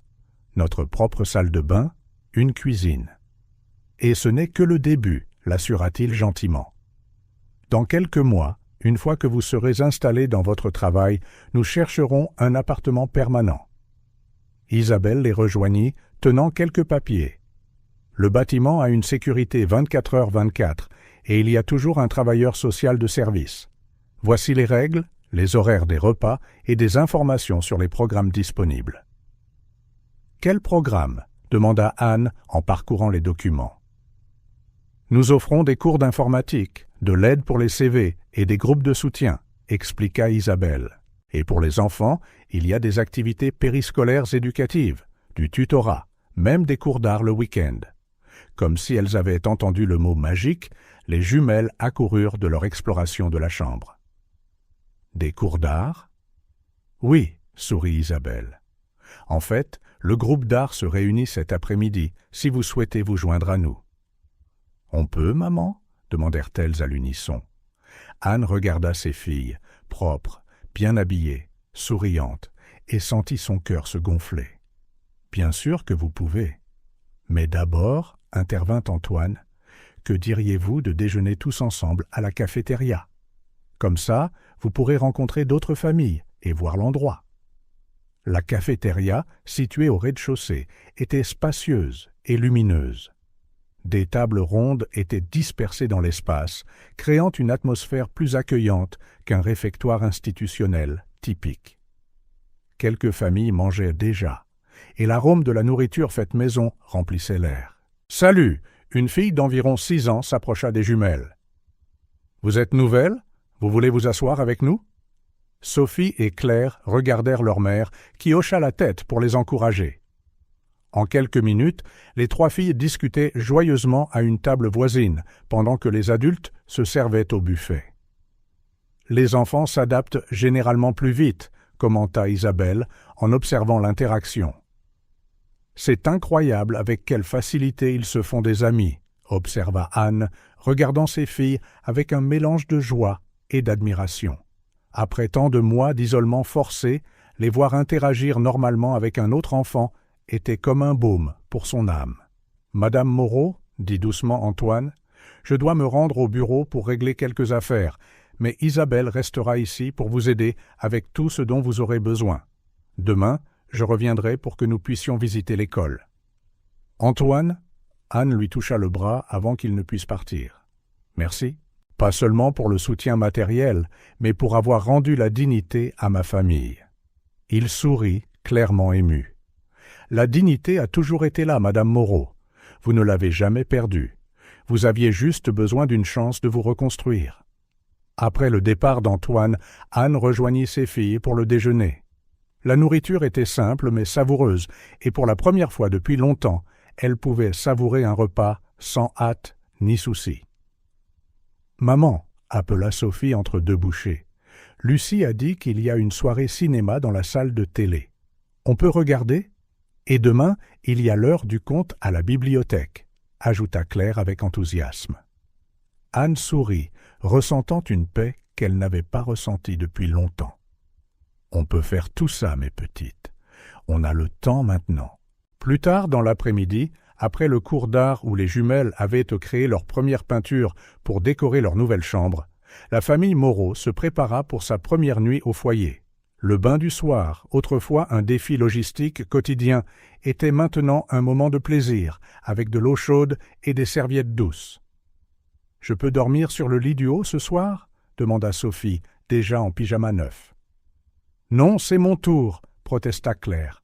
« Que diriez-vous de changer chaque semaine » suggéra Anne en brossant les cheveux des filles. La solution sembla plaire aux deux, et bientôt elles étaient dans leurs lits respectifs, serrant les peluches qu'elles avaient reçues plus tôt. « Maman » appela Claire d'une voix endormie. « C'est mieux qu'un rêve, n'est-ce pas ?»« Oui, ça l'est, mon amour » répondit Anne en embrassant le front de chaque fille. « C'est notre nouvelle réalité. » Quand les filles s'endormirent enfin, Anne s'accorda quelques moments de réflexion dans son propre lit. Le silence y était différent, non pas le silence effrayant des rues, mais un calme réconfortant et protégé. Par la fenêtre, elle pouvait voir les lumières de Paris briller, les mêmes lumières qui semblaient autrefois froides et distantes, transmettaient maintenant un message d'espoir. Quelque part là-dehors, Antoine Dubois avait regardé au-delà de ces circonstances désespérées et avait vu le potentiel de sa famille. Avec cette pensée réconfortante, Anne s'endormit pour la première fois depuis des mois, sans crainte du lendemain. Le foyer temporaire était plus qu'un toit au-dessus de leur tête. C'était le premier pas vers la reconstruction de leur vie, un endroit où la dignité n'était pas seulement un mot, mais une réalité tangible, se matérialisant dans chaque petit détail de leur nouveau quotidien. L'école primaire, Victor Hugo, brillait sous le soleil du matin, alors qu'Anne ajustait le nœud de l'uniforme de Claire pour la 3e fois. Sophie était déjà parfaite, serrant son nouveau sac à dos des deux mains, comme si elle craignait que ce trésor ne disparaisse à tout moment. « Nerveuse ?» demanda gentiment Antoine, observant les jumelles qui attendaient devant le bureau de l'école. « Un peu », admit Claire en serrant la main de sa sœur. « Et si on ne sait pas les mêmes choses que les autres enfants ?» murmura Sophie, exprimant la peur qu'elles partageaient toutes les deux. Anne s'agenouilla devant ses filles, glissant une mèche rebelle des cheveux de Sophie derrière son oreille. « Rappelez-vous ce que je dis toujours. Vous deux, vous êtes très intelligentes, et Madame Leclerc a dit qu'elle vous aidera à rattraper votre retard. » La directrice Williams, une femme plus âgée à l'air bienveillant et à la voix ferme, ouvrit la porte de son bureau. « Famille Moreau, entrez, je vous en prie. » Le processus d'inscription se déroula de manière étonnamment fluide, grâce au travail préalable d'Antoine et de son équipe. La directrice expliqua le programme spécial de l'école pour les enfants qui réintègrent le système éducatif, soulignant le soutien supplémentaire que les jumelles recevraient. « Nous avons du tutorat après l'école », expliqua-t-elle en leur montrant un emploi du temps, et notre psychologue scolaire, le docteur Maria, sera disponible pour des séances hebdomadaires. « Et les fournitures scolaires ?» demanda Anne, inquiète. Antoine intervint doucement.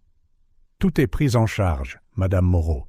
Les filles ont tout ce dont elles ont besoin dans leur sac à dos. » Les jumelles ouvrirent leur sac à dos avec révérence, trouvant des cahiers neufs, des trousses bien garnies, des manuels scolaires et même des tablettes éducatives.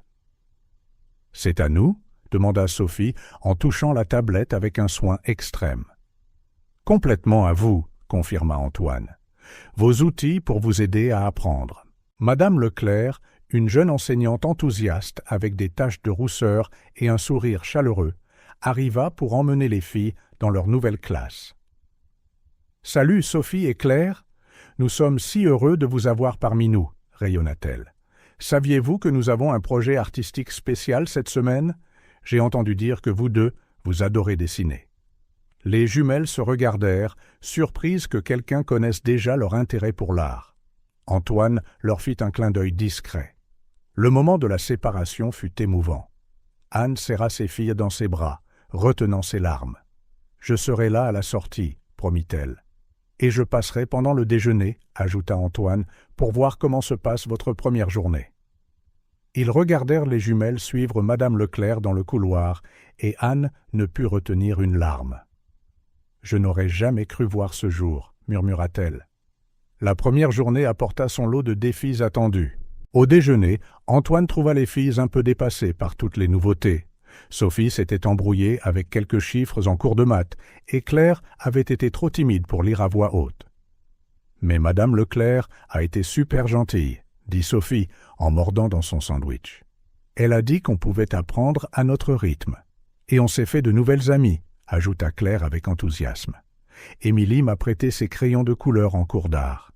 Les jours se transformèrent en semaines, et les jumelles commencèrent à s'épanouir dans leur environnement scolaire.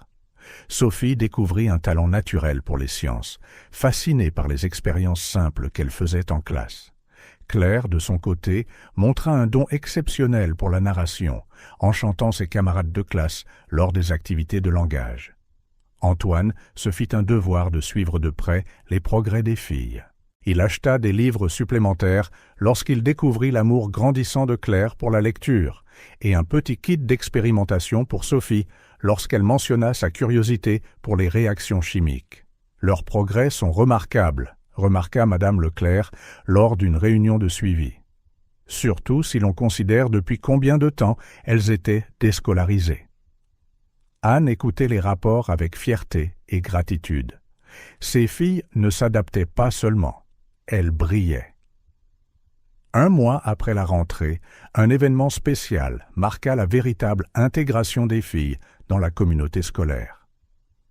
Lors de la foire des sciences et des arts, Sophie présenta une expérience sur les états de la matière, et Claire exposa une courte histoire illustrée qu'elle avait écrite. Antoine insista pour y assister, photographiant chaque moment. « Nous devons enregistrer ces réussites, » dit-il alors que les filles posaient fièrement à côté de leur projet. Leur succès à l'école commença à déborder sur d'autres domaines de leur vie. Au foyer, les jumelles lancèrent un petit club de lecture avec d'autres enfants le week-end. Claire écrivait des histoires à lire pendant l'heure du conte, tandis que Sophie menait des expériences scientifiques, supervisées avec du matériel sûr. « Tu sais ce que j'aime le plus à l'école ?» commenta Sophie un soir en faisant ses devoirs au petit bureau de leur chambre.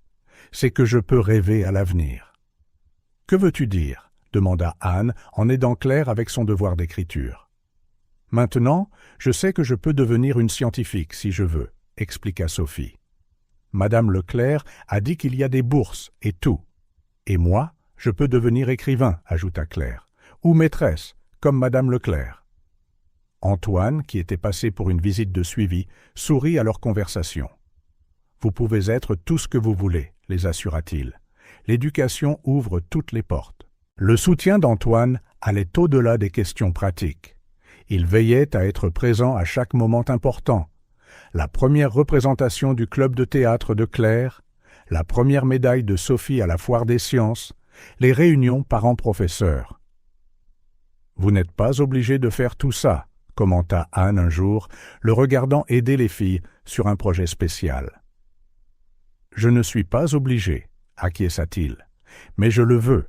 Les voir réaliser leur potentiel est l'un des plus beaux cadeaux que j'ai jamais reçus. » Au fil du semestre, les jumelles Moreau devinrent connues à l'école, non pas comme les filles du foyer, mais comme Sophie la petite scientifique et Claire la conteuse.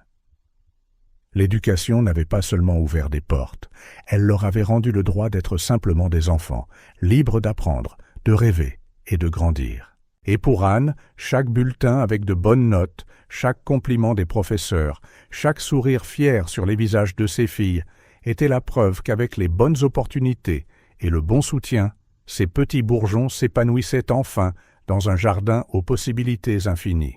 Le bureau du docteur Maria, la psychologue de l'école, avait des murs colorés décorés de dessins d'enfants et une grande fenêtre laissant entrer une douce lumière matinale. Sophie et Claire, assises sur des poufs confortables, étaient dans l'une de leurs séances hebdomadaires. Après 3 mois de suivi, les changements étaient évidents.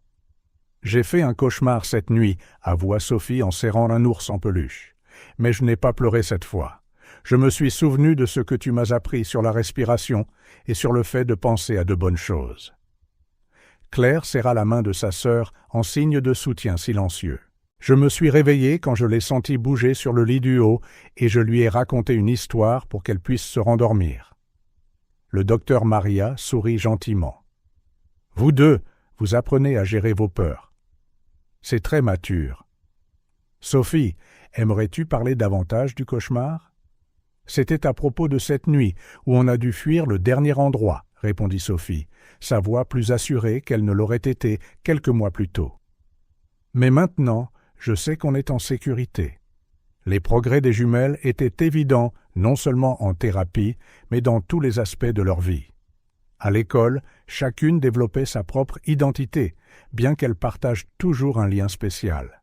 Sophie avait découvert une passion pour la science qui stupéfiait ses professeurs.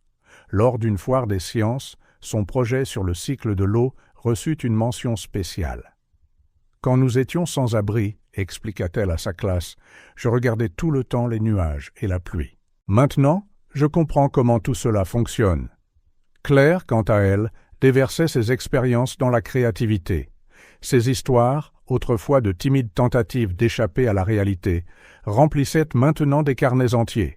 « J'écris sur des gens qui aident d'autres gens, » expliqua-t-elle à son professeur de français, comme Antoine nous a aidés.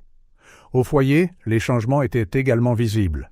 Les filles ne sursautaient plus au bruit soudain, ni ne cachèrent de la nourriture sous leurs oreillers. Elles avaient appris à faire confiance au fait qu'il y aurait toujours un prochain repas, un endroit sûr pour dormir. « Hier, dit Anne, émue, lors d'une réunion avec l'équipe de soutien, je les ai trouvées en train d'apprendre à lire à d'autres enfants du foyer. » Claire racontait une histoire qu'elle avait écrite et Sophie expliquait les mots plus difficiles. Antoine, qui veillait à suivre le développement des filles, remarqua des transformations subtiles mais significatives.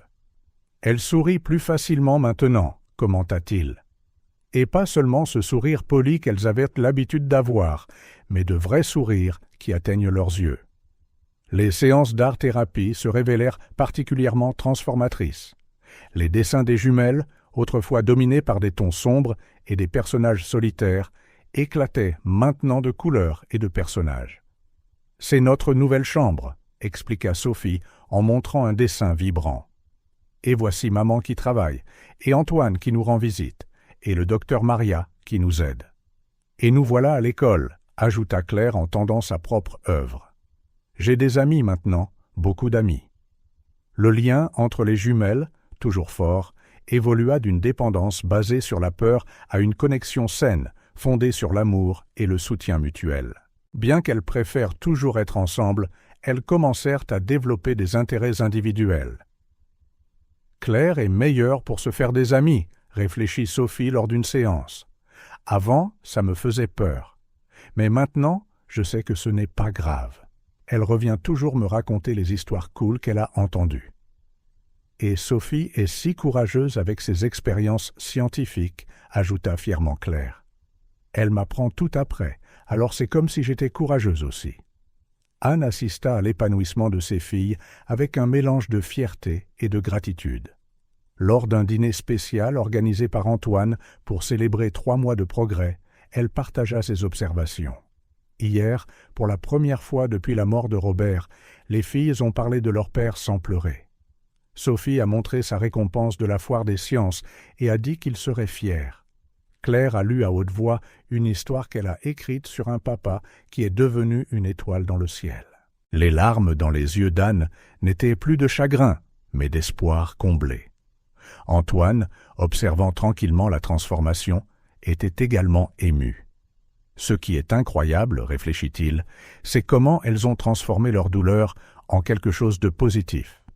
Sophie utilise son expérience pour comprendre et expliquer le monde, tandis que Claire la canalise dans des histoires qui aident d'autres enfants. La croissance personnelle des filles se manifestait même dans leurs jeux. Dans la cour de l'école, elles n'étaient plus les filles timides qui restaient dans les coins. Sophie organisait des expéditions scientifiques dans la cour, collectant des feuilles et observant des insectes avec ses nouveaux amis, tandis que Claire inventait des histoires élaborées que ses camarades de classe adoraient jouer pendant la récréation. « Tu sais ce qui est vraiment différent maintenant ?» demanda Claire lors d'une de ses séances avec le docteur Maria. « On ne s'inquiète plus pour l'avenir. »« C'est vrai, » acquiesça Sophie. « Avant, on ne pensait qu'à survivre. Maintenant, on peut rêver. » Et les rêves de Sophie et Claire Moreau grandissaient de jour en jour. Sophie parlait de devenir une scientifique et de découvrir des remèdes pour des maladies comme celle qui avait emporté son père. Claire rêvait d'écrire des livres qui aideraient d'autres enfants à surmonter des moments difficiles. La croissance personnelle des jumelles n'était pas seulement individuelle. C'était un témoignage du pouvoir de la résilience humaine, de l'amour inconditionnel d'une mère et de la différence qu'un soutien approprié peut faire dans la vie d'un enfant. À chaque sourire, chaque réussite, chaque pas en avant, Sophie et Claire prouvaient qu'avec de l'aide et du temps, même les traumatismes les plus profonds peuvent se transformer en force et en sagesse. Le reflet dans les portes de l'ascenseur de Dubois Couture montrait une Anne différente. Vêtue d'un tailleur élégant, les cheveux soigneusement coiffés, la posture droite. Pourtant, alors qu'elle montait pour son premier jour de travail, les souvenirs du passé la hantaient comme des ombres persistantes. « Tu peux le faire », se murmura-t-elle en serrant le dossier qu'Antoine lui avait donné. À l'intérieur, outre les documents nécessaires, se trouvait une photo récente des jumelles dans leur uniforme scolaire, son nouveau porte-bonheur. Thierry Lecointe, superviseur du département de création, l'attendait au 15e étage. Son visage habituellement sévère s'adoucit à la vue de la nervosité d'Anne. « Bienvenue dans l'équipe, Madame Moreau. Antoine m'a beaucoup parlé de votre talent pour la couture. » La première journée fut un tourbillon d'émotions. Chaque patron et chaque réunion ravivaient des souvenirs de son ancienne vie, lorsqu'elle avait une carrière prometteuse avant la maladie de Robert. Mais maintenant, les choses étaient différentes. Elle avait un réseau de soutien. « Avez-vous vu comment elle a résolu ce problème de coupe sur le prototype ?» remarqua Thierry à la fin de la journée. « Elle a un œil particulier pour les détails. » Au fil des jours, Anne redécouvrit sa passion pour la création. Ironiquement, ses expériences de gestion des ressources rares dans la rue avaient aiguisé sa capacité à repérer les inefficacités et à optimiser les matériaux. Thierry, connu pour son sérieux et son professionnalisme distant, se retrouva de plus en plus investi dans le cas des Moreau. Il commença par offrir à Anne des conseils professionnels, puis passa à des conseils en éducation financière, et avant de s'en rendre compte, il aidait les jumelles avec leurs devoirs de maths. « Vous savez, » confia-t-il à Antoine lors d'une réunion, « je n'aurais jamais imaginé que d'aider une famille puisse être aussi gratifiant. J'ai toujours considéré les chiffres comme de simples chiffres, mais Anne et ses filles, elles donnent un tout nouveau sens à mon travail. » Antoine observait avec satisfaction comment sa décision d'embaucher Anne déclenchait une transformation, non seulement pour les Moreau, mais aussi dans l'environnement de l'entreprise. Thierry, en particulier, semblait avoir trouvé un nouveau sens à son travail. Le plus grand changement, cependant, était apparent chez Anne elle-même. La peur constante dans ses yeux fut progressivement remplacée par de la détermination. Ses contributions lors des réunions devinrent plus assurées, ses analyses plus pertinentes.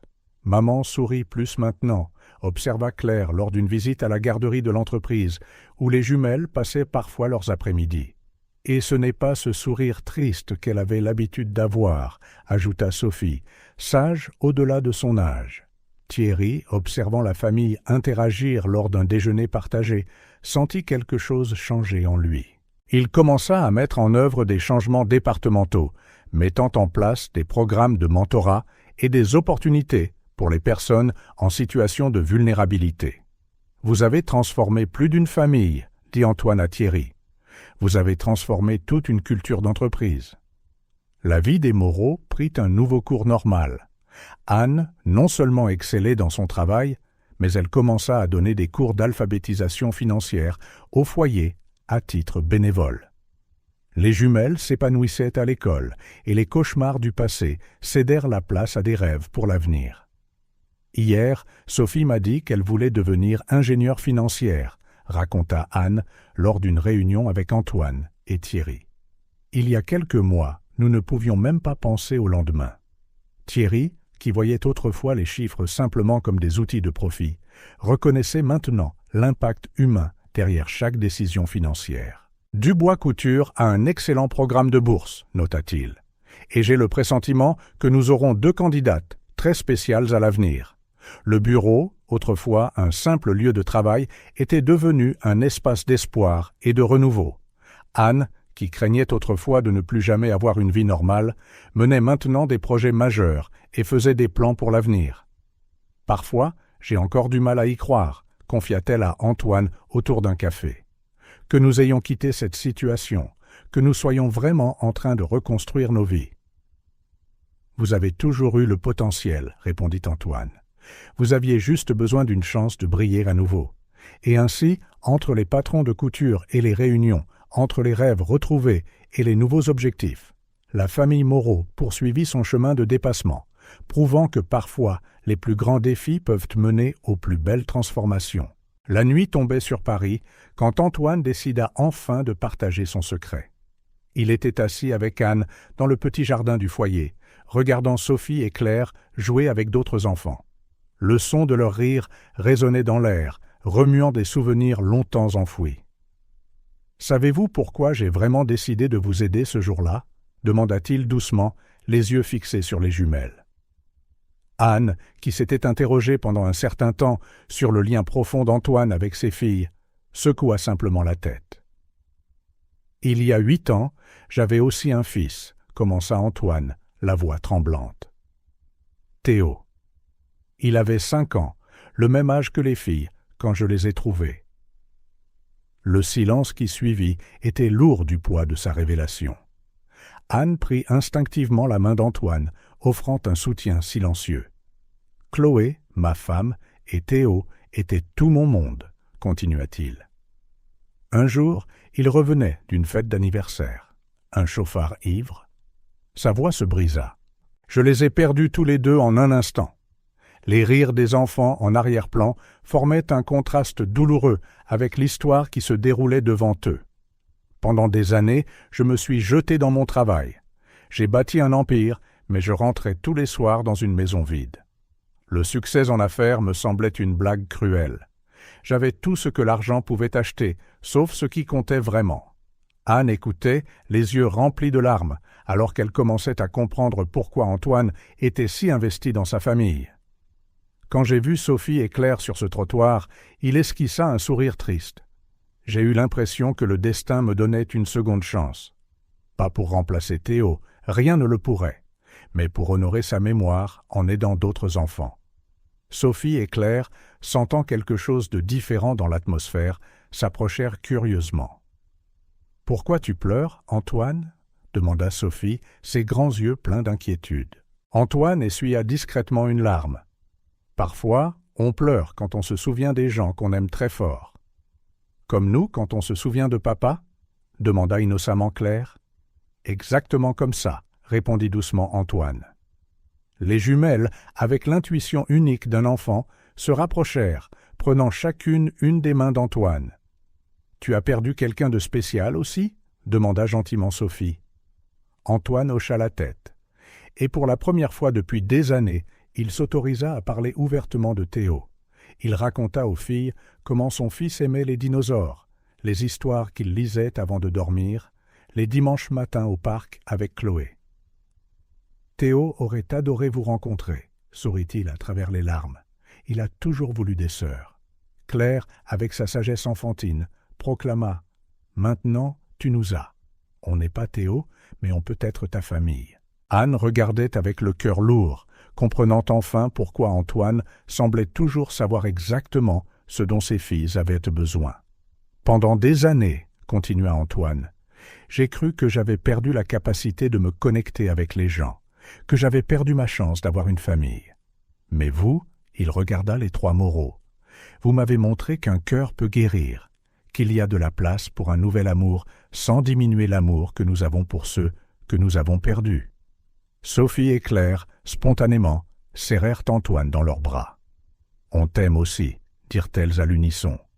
À cet instant, sous le ciel étoilé de Paris, 4 cœurs meurtris par le destin trouvèrent du réconfort l'un dans l'autre. Antoine, qui s'était caché derrière sa richesse et son succès pendant si longtemps, permit enfin à ses propres blessures de commencer à guérir. Chloé disait toujours qu'il n'y a pas de coïncidence, réfléchit-il en regardant les étoiles. Peut-être qu'elle et Théo m'ont guidé vers vous. Anne serra doucement sa main. Et peut-être que Robert a guidé mes filles vers vous. Les jumelles, fatiguées mais heureuses, se nichèrent entre les deux adultes, formant un tableau qui, bien que non conventionnel, était rempli d'amour et d'espoir. « Famille, murmura Antoine, ce n'est pas toujours celle dans laquelle on est, mais celle que notre cœur choisit. » Et ainsi, sous le ciel nocturne, 4 âmes solitaires confirmèrent ce qu'elles savaient depuis un certain temps, que parfois les plus grandes pertes peuvent mener aux rencontres les plus significatives et que l'amour, sous toutes ses formes, a le pouvoir de guérir même les blessures les plus profondes. Antoine contemplait le coucher de soleil à travers les immenses fenêtres de son appartement du Marais. L'espace luxueux de 3 étages, autrefois un monument à sa solitude, semblait encore plus vide après les dernières semaines passées avec les Moreau. Ses yeux tombèrent sur une photo récente sur son bureau. Sophie et Claire, souriantes, à côté d'une expérience scientifique qu'elles avaient réalisée ensemble. Le bonheur authentique sur leur visage contrastait avec les photos d'entreprise qui dominaient autrefois la pièce. Jean-Pierre, appela-t-il son chauffeur et confident de longue date, « Je crois que je comprends enfin ce qui manquait ici. » Le chauffeur, qui connaissait bien l'histoire de son employeur, sourit en connaissance de cause. « Les rires des filles, monsieur ?»« La vie, » répondit simplement Antoine. « Cet endroit a besoin de vie. » La décision, bien que significative, semblait naturelle, juste la reconnaissance de quelque chose qui avait déjà pris forme. Le lendemain matin, Antoine retrouva Anne au travail avant les heures de bureau. « Madame Moreau. »« Anne, » commença-t-il, plus nerveux qu'il ne l'avait été depuis des années. « J'aimerais vous faire une proposition, à vous et aux filles. » Anne l'étudia curieusement, remarquant son agitation inhabituelle. « Mon appartement est bien trop grand pour une seule personne, » poursuivit-il. « Et après tout ce que nous avons traversé ensemble, après avoir partagé mon histoire sur Théo et Chloé, j'ai réalisé que je ne veux plus vivre seulement avec des souvenirs. » Les yeux d'Anne s'écarquillèrent, alors qu'elle commençait à voir où cela menait. « J'aimerais vous inviter, vous et les filles, à vivre avec moi. Pas comme un acte de charité ou un arrangement temporaire, mais comme une famille. Chacune de vous aurait son propre espace, sa propre chambre. Les filles pourraient aller à l'école du quartier, avoir un jardin pour jouer. » Anne resta silencieuse un moment, les larmes se formant dans ses yeux. « Antoine, êtes-vous sûr ? » « Je n'ai jamais été aussi sûr de quoi que ce soit de ma vie, » répondit-il fermement. « Cet appartement a besoin de joie, il a besoin de vie. Et vous, vous méritez une maison permanente. » La nouvelle fut partagée avec les jumelles le même après-midi, dans le jardin du foyer qui avait été leur maison temporaire. Leurs réactions furent immédiates et émouvantes. « On va vivre dans une vraie maison ?» demanda Sophie, les yeux brillants. « Et avec notre propre chambre ?» intervint Claire, contenant à peine son excitation. « Avec une chambre, un jardin, une bibliothèque et tout l'espace dont vous avez besoin pour grandir et rêver, » confirma Antoine, la voix épaisse d'émotion. Le déménagement fut prévu pour le week-end. Antoine insista pour que les filles aident à prendre des décisions sur la décoration de leur chambre, transformant le processus en une aventure passionnante. « Je peux avoir une étagère pleine de livres ?» demanda timidement Claire. Et je peux avoir un petit coin pour mes expériences » ajouta Sophie avec espoir. « Vous pouvez avoir tout ça et plus encore » sourit Antoine. « Ce sera aussi votre maison. » Le jour du déménagement se leva, radieux et ensoleillé, comme si le ciel lui-même célébrait.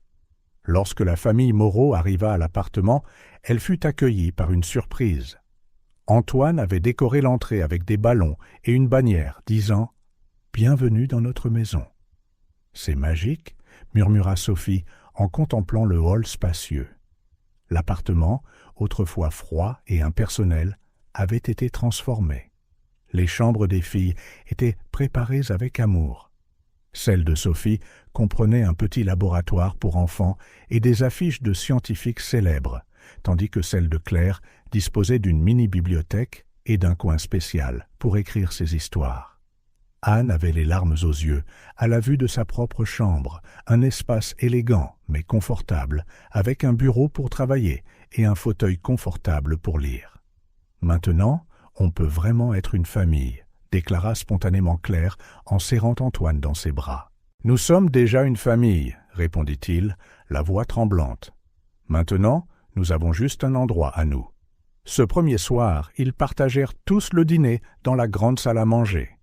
Les rires des jumelles résonnaient dans les couloirs, remplissant chaque coin de l'appartement de la vie qui lui avait manqué. Antoine regardait avec un cœur débordant. Enfin, après tant d'années, son appartement ressemblait à un foyer. « À notre famille », proposa-t-il un toast avec du jus de raisin, provoquant des gloussements chez les filles. « À notre nouveau départ », ajouta Anne, les yeux brillants de gratitude et d'espoir. Et ainsi, sous le toit d'un appartement qui n'avait autrefois contenu que des souvenirs de perte, une nouvelle famille commença son histoire, prouvant que parfois, le destin a des moyens surprenants de guérir les cœurs brisés et de rassembler les âmes solitaires. 6 mois s'étaient écoulés depuis leur emménagement dans l'appartement. Le jardin, autrefois impeccablement entretenu mais rarement apprécié, montrait maintenant les signes joyeux d'une vie de famille quotidienne, des jouets colorés, un petit potager où Sophie menait ses expériences botaniques et un coin lecture extérieur où Claire écrivait souvent ses histoires. Antoine était assis sur un banc du jardin un dimanche après-midi, regardant Anne aider les filles avec un projet scientifique. Il sourit, réalisant à quel point sa vie avait radicalement changé. Fini le silence oppressant qui remplissait autrefois la maison, remplacé par des rires, des conversations animées et même les querelles familiales occasionnelles. « Antoine, viens voir !» appela Sophie avec enthousiasme.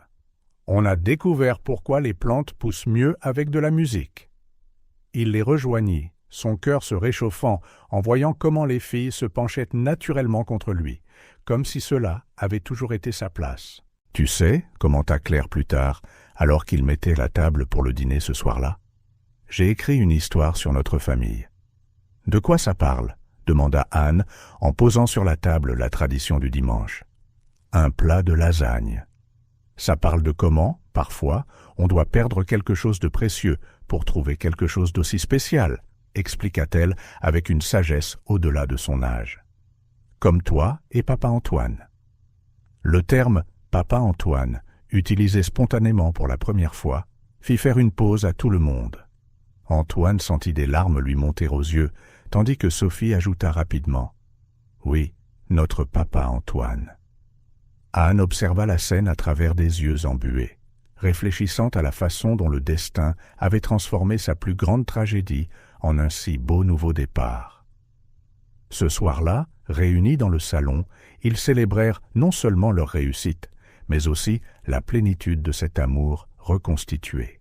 Les photos de Théo et Chloé avaient une place d'honneur sur le mur, aux côtés de nouveaux souvenirs avec les Moreau, un témoignage de la façon dont l'amour peut s'étendre sans limite. À notre famille, porta un toast Antoine, comme il l'avait fait ce premier soir, et à tous les rêves que nous réaliserons encore ensemble. Les jumelles sourirent, blotties entre Antoine et Anne sur le canapé, enfin chez elles, non seulement physiquement, mais dans leur cœur. Elles étaient la preuve vivante que l'amour a le pouvoir de guérir, de transformer et de créer de nouveaux départs, même dans les circonstances les plus improbables.